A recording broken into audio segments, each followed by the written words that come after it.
A perfeição dos números no propósito de Deus. Uma reflexão profética para os nossos dias. Há algo que inquieta o leitor atento das Escrituras. Não é uma doutrina explícita, não é um mandamento gravado em pedra, mas está lá, repetindo-se com uma insistência que não pode ser ignorada. O número 40.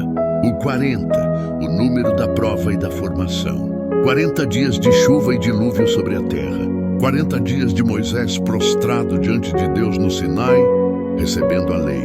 E mais do que isso, a própria vida de Moisés foi dividida em 3 ciclos de 40 anos. Os primeiros 40 vividos no Egito como príncipe. Os 40 seguintes em Median, para onde fugiu após ferir e matar um egípcio, e onde Deus o encontrou na sarça ardente, e os últimos 40 conduzindo o povo no deserto. Moisés inteiro foi moldado no ritmo do 40. 40 anos de peregrinação no deserto, depois da incredulidade do povo diante da terra prometida. 40 dias dos espias dentro daquele território que escorria leite e mel, e que, por medo, eles recusaram. 40 anos de paz sob Otoniel, 40 anos sob Débora, 40 anos sob Sansão, os 3 do período dos juízes da Bíblia. 40 anos de reinado de Saul, 40 de Davi, 40 de Salomão, 40 anos de Joás, reis que marcaram épocas inteiras do povo de Deus, cada um com exatamente 40 anos no trono. 40 dias foram dados a Nínive para o arrependimento, quando Jonas pregou pelas ruas da cidade e o povo se humilhou. 40 dias Golias afrontou e desafiou o exército de Israel, até que Davi, um simples pastor, se levantou. 40 dias no deserto, Jesus sendo tentado.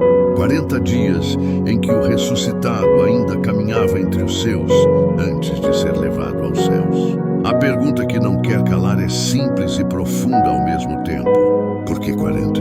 Os 400, o número do silêncio que antecede a libertação. E se o 40 impressiona, os 400 sobrepõem. Há 2 períodos na história bíblica em que Deus parece ter silenciado, não por abandono, mas por um silêncio que antecede algo maior. O primeiro foi a escravidão no Egito. 400 anos de cativeiro, sofrimento e espera. O segundo foi o período intertestamentário. Os 400 anos de silêncio profético entre Malaquias, o último profeta do Antigo Testamento, e a voz de João Batista clamando no deserto. Em ambos os casos, Deus não falou e o povo esperou. E foi exatamente depois desses silêncios de 400 anos que ele agiu de forma mais poderosa. Primeiro com Moisés, libertando o povo do Egito. Depois com Jesus, libertando a humanidade inteira.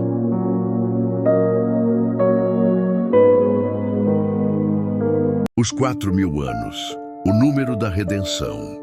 E se os 400 já pesam na alma, os 4.000 anos nos colocam diante de algo que ultrapassa a história e toca a eternidade. Da criação de Adão até Jesus, transcorreram 4.000 anos. Adão trouxe o pecado ao mundo, Jesus veio para tirá-lo. 4.000 anos separaram o problema da solução, e Deus não se apressou. Ele esperou o tempo certo, o momento exato, a geração escolhida. Mas há ainda outra camada da promessa feita a Abraão, pai de todos os que creem. Até os nossos dias, também cite, consumaram 4.000 anos. O que isso significa? Que nós não somos espectadores distantes dessa história. Nós somos a geração que vive dentro do cumprimento da promessa feita àquele homem que saiu sem saber para onde ia, confiando apenas na palavra de Deus. O 40 formou indivíduos. Os 400 formou um povo. Os 4.000 anos formaram a história da redenção. E nós estamos nela. E diante de toda essa convergência numérica, cai por terra qualquer discussão sobre uma suposta separação entre o Antigo e o Novo Testamento.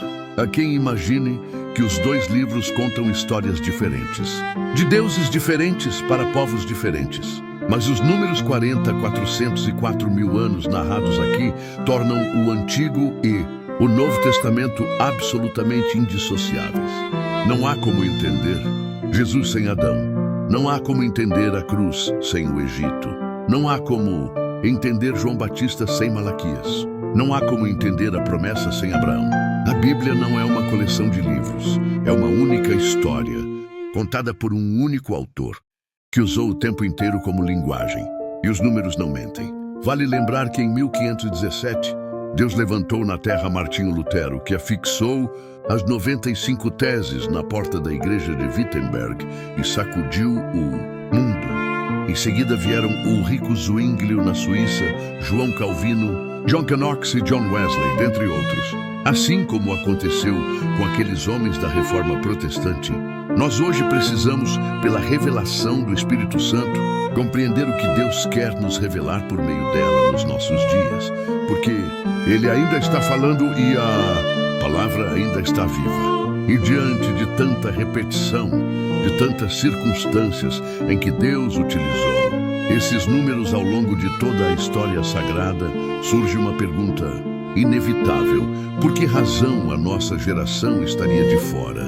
Por que o período de 40 dias? Por que o período de 40 anos? Por que os 400 anos? Por que os 4.000 anos de Adão até Jesus?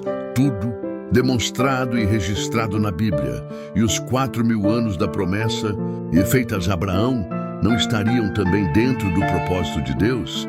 Se ele nunca usou esses números por acidente, se cada ciclo teve um significado, uma entrega, uma libertação, uma revelação, então a geração que vive exatamente no cumprimento dos 4.000 anos da promessa abraâmica não está aqui por coincidência. Nós somos possivelmente a geração do cumprimento.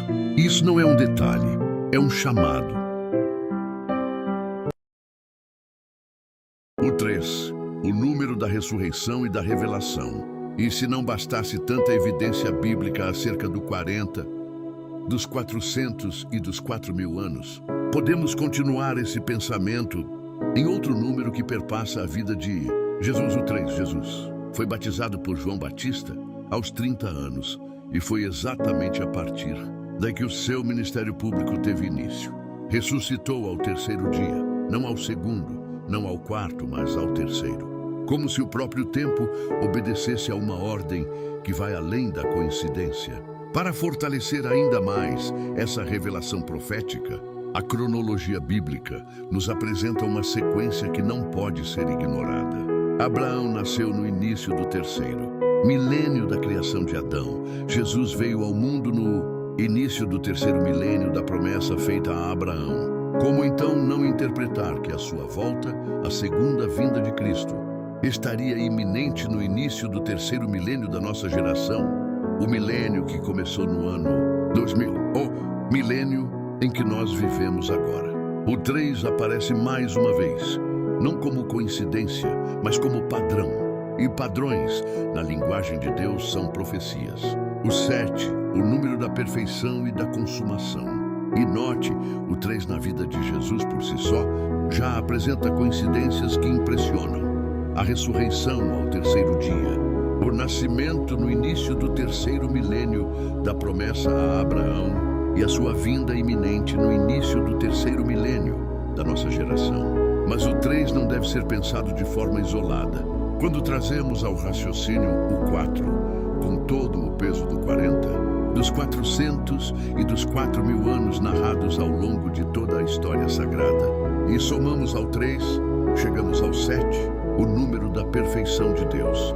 E é aí que a profecia não apenas se sustenta, ela se fortalece, se evidencia e revela que estamos diante de algo muito maior do que números. Estamos diante do projeto perfeito de Deus sendo consumado diante dos nossos olhos.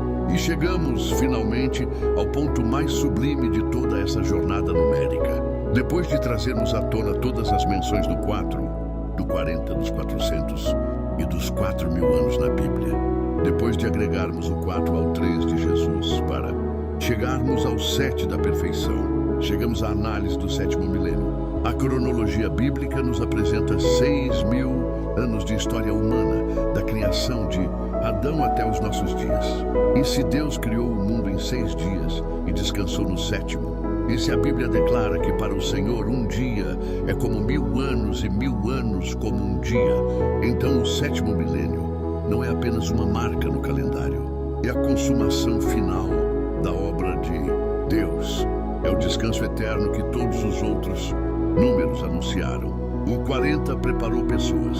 Os 400 preparou um povo. Os 4.000 anos preparou a redenção. O 3 revelou a ressurreição. O 7 consumará tudo. E nós estamos na soleira desse milênio, não como espectadores, mas como aqueles que foram chamados para essa hora.